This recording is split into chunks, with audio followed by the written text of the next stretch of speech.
I always thought I was being careful. That was the word I used. Careful sounded mature. Responsible. Thoughtful. It suggested intelligence rather than fear. I didn't rush. I didn't leap. I didn't gamble with my life the way others seemed to do. I observed. I watched how things unfolded. I paid attention to consequences. I learned from other people's mistakes instead of making my own. From the outside, it looked like wisdom. Inside, it felt like distance. I stayed one step back from everything that mattered. Not far enough to be absent, just far enough to remain untouched. I was present in conversations, present in plans, present in relationships. But I was rarely inside the moment. I treated my life like something happening in front of me, not something I was actively shaping. At first, that felt safe. When you don't fully step in, you don't fully fail. When you don't commit, you can always say you were just evaluating. Watching gave me plausible deniability. If something went wrong, I could tell myself I hadn't really chosen it. I thought that made me protected. I didn't see how invisible it made me. I remember moments that should have mattered more. Opportunities that hovered just long enough for me to analyze them from every angle. Conversations where I felt something rising in me, an opinion, a desire, a truth, and then watched myself swallow it. Let's see how this plays out first, I told myself. No need to rush. Better to be sure. Sure became my favorite word. I waited to be sure about feelings before expressing them. I waited to be sure about paths before committing to them. I waited to be sure about people before allowing myself to be affected by them. The problem with certainty is that it never arrives intact. Life doesn't present itself with guarantees. It asks you to step in while things are still unclear, still fragile, still unresolved. I didn't trust that process. So I stayed back. I watched other people make choices that seemed reckless to me. They loved too quickly. Changed directions abruptly. Took risks without fully understanding the outcome. Some of them failed. Some of them suffered. Some of them looked alive. I told myself I was different. More measured. More controlled. I believed that depth came from restraint, that meaning would emerge from careful construction rather than participation. I thought my moment would come later. That belief carried me for a long time. I built a life around observation.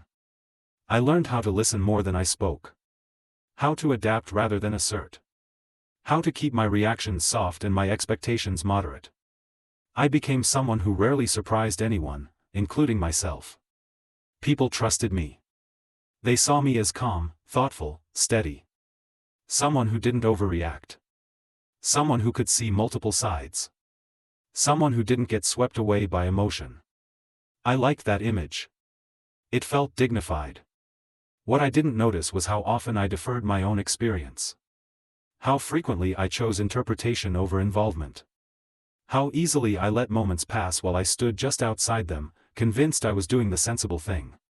There were times when something inside me wanted to act, to say yes, to say no, to step forward decisively. Each time, I paused. I analyzed the variables. I imagined the outcomes. I waited for clarity. Clarity never came. What came instead was repetition. Days began to feel similar. Not bad. Not painful. Just thin. I participated enough to function, but not enough to feel altered by anything. Experiences didn't mark me the way they used to. Nothing lingered. I told myself this was adulthood. That intensity fades. That life settles. That watching is what maturity looks like. But sometimes, late at night, a strange discomfort surfaced. A sense that something essential was happening elsewhere, and I was just monitoring it. I remember sitting alone once, replaying a conversation in my head. I had said all the right things. I had remained composed. I had kept myself in check. And yet, I felt like I had missed something important. Not said. Not done. Not chosen. That feeling didn't explode. It accumulated. I began to realize that I had trained myself to experience life indirectly. To filter it through thought instead of sensation. To keep myself just outside the frame so I could always retreat if necessary. I called that intelligence. I didn't call it fear. But fear doesn't always feel loud. Sometimes it feels like patience. Sometimes it feels like reflection. Sometimes it feels like waiting for the right moment. I wasn't hiding from disaster. I was hiding from exposure. Because exposure requires participation. It requires you to be affected by what happens. It requires you to accept that once you step in, you can't pretend you were just watching. I had avoided that responsibility for years. And the longer I watched, the harder it became to imagine stepping in at all. I didn't feel lost. I felt postponed. Like my real life was happening just a few steps ahead of me, always visible, always almost reachable, but never fully entered. That's when a thought appeared that I couldn't dismiss with logic: if I keep watching long enough, will there be anything left to step into? That question stayed with me longer than I expected. If I keep watching long enough, will there be anything left to step into? I tried to answer it the way I always answered difficult thoughts, by observing it from a distance. I examined it carefully, turned it over, tested it against logic. I told myself I was overthinking again. That life doesn't require constant intensity. That participation can be quiet, subtle, internal. But something had shifted. I began noticing how often I chose the role of witness instead of participant. Not because I didn't care, but because caring felt risky. Being affected meant losing neutrality, and neutrality had been my refuge for years. I realized how deeply I believed that involvement led to loss. If you commit, you can be hurt. If you choose, you can regret. If you step forward, you can fail publicly. Watching avoided all of that. But it avoided something else too. Connection. I started seeing how my relationships were shaped by my distance. I was present, attentive, considerate, but rarely vulnerable. I listened more than I spoke. I understood others deeply. But I shared myself selectively, carefully, only in ways that felt safe. People trusted me. They confided in me. But they rarely leaned on me emotionally, and I rarely leaned back. I wasn't hiding. I was withholding. I told myself I was private. That depth didn't need to be displayed. That restraint was dignity. But dignity without exposure turns into isolation. I noticed how often I softened my reactions so I wouldn't tip the balance. How frequently I responded with understanding instead of truth. How rarely I allowed myself to want something strongly enough to risk disappointment. I didn't demand much from life. And life didn't demand much from me. That mutual agreement kept things smooth. It also kept things shallow. I began to feel a strange sense of invisibility, not because people ignored me, but because I was rarely fully seen. You can't be fully seen if you never fully step forward. If you never take a position. If you never let your reaction land unedited. I realized I had trained myself to remain adaptable rather than authentic. To be compatible with any situation instead of committed to one. Adaptability feels like strength. Until you realize it has no center. I started thinking about moments I had watched pass by. Chances I had observed instead of seized. Conversations I had navigated safely instead of honestly. Decisions I had delayed until they became irrelevant. None of those moments felt catastrophic individually. But together, they formed a pattern. I was letting my life happen without leaving fingerprints on it. I began to feel a subtle resentment, not toward others, but toward myself. A quiet frustration that I didn't allow myself to enter the scene, to disrupt it, to matter within it. Watching had become a way to avoid responsibility. Not responsibility for outcomes, responsibility for presence. If you're just observing, you're never fully accountable. You can always say you were still considering, still evaluating, still learning. I had turned learning into a lifestyle. I had mistaken awareness for engagement. There was a moment when this became painfully clear. I was listening to someone talk about a decision they had made, imperfect, risky, emotionally charged. They weren't sure it would work. They admitted they were afraid. But they had chosen. As they spoke, I felt something tighten in my chest. Not jealousy. Longing. Not for the decision itself, but for the courage to stop watching and accept whatever comes with stepping in. I realized then that I didn't lack intelligence or restraint. I lacked commitment. I had been living as if my role was to analyze life, not to participate in it. As if observation alone would eventually produce meaning. It doesn't. Meaning comes from friction. From consequence. From being changed by what you choose. I had avoided that. I told myself I was protecting my future. But what I was really protecting was my image, the version of myself that never fails because it never fully tries. That realization was uncomfortable. Because it meant my distance wasn't accidental. It was strategic. And strategies have costs. I began to notice how often I said, "I'll think about it," when I really meant, "I don't want to commit." How often I delayed responses until the moment passed. How often I watched opportunities close without feeling shocked, just vaguely regretful. Regret is quieter when you never step in. But it still accumulates. I started to feel time differently. Not urgently, not dramatically, but distinctly. Moments felt heavier. Days felt more finite. Watching began to feel like standing at the edge of a moving walkway, letting it carry everything forward while I stayed in place. I realized something then. Observation feels safe because it preserves possibility.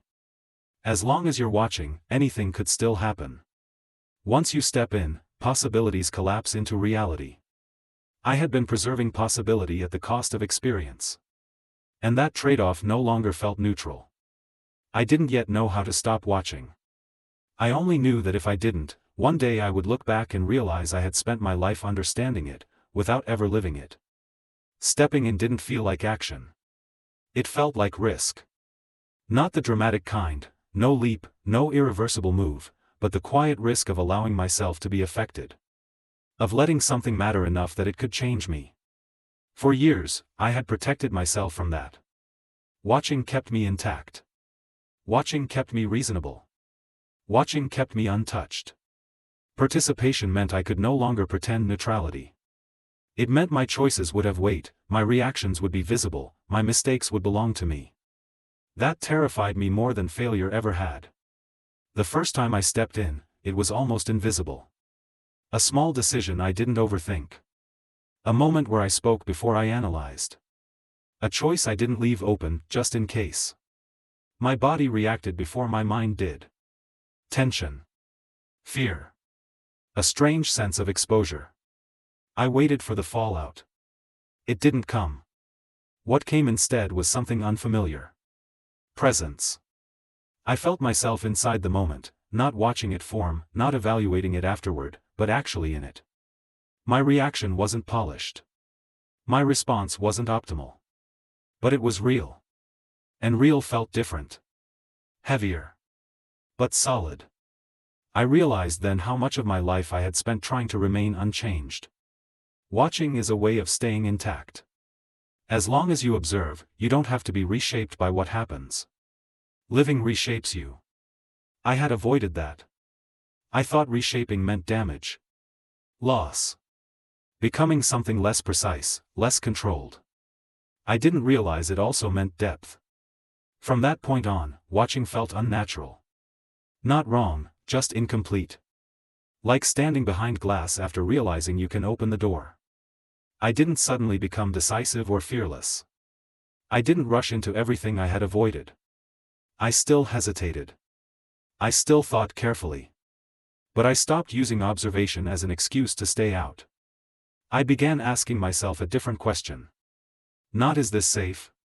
But am I willing to be changed by this? That question altered how I moved through my life. Some answers were no. And that was fine. But some were yes, quiet, unremarkable yes that didn't announce themselves as turning points. They didn't look heroic. They felt honest. I noticed how different regret felt now. When something didn't work out, it hurt, but it didn't hollow me. Pain that comes from participation has edges, but it also has meaning. The regret I carried before was vaguer. Heavier. Harder to locate. It came from things I had never allowed to begin. That regret was corrosive. This kind wasn't. I started noticing time again. Not as something to analyze or manage, but as something moving with me instead of past me. Moments stayed longer. Conversations echoed. Silence didn't immediately demand interpretation. I wasn't living louder. I was living closer. I also had to grieve. Grieve the years I spent believing that watching was wisdom. Grieve the moments I had witnessed instead of entered. Grieve the version of myself that believed safety came from distance. I didn't judge that version of me. It had protected me when I didn't know how to tolerate uncertainty. But it didn't know when to step aside. I understand now that watching is useful, up to a point. Awareness matters. Reflection matters. Caution matters. But none of them replace participation. Life doesn't happen in observation mode. It happens when you allow yourself to be implicated, emotionally, relationally, imperfectly. If you're listening to this and you recognize yourself, the one who understands everything, sees every angle, stays one step removed, I want you to hear this without urgency or shame. Watching is not the same as living. And wisdom that never enters the moment becomes another form of avoidance. You don't need to stop thinking. You don't need to abandon caution.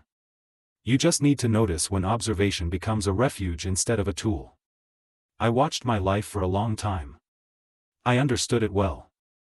I explained it clearly. I stayed safe inside it. But safety without presence is just a quiet kind of absence. Stepping in didn't give me certainty. It gave me weight. And weight, I learned, is what tells you that something is real. I didn't suddenly become someone else. I became someone willing to be affected. And that, finally, feels like living.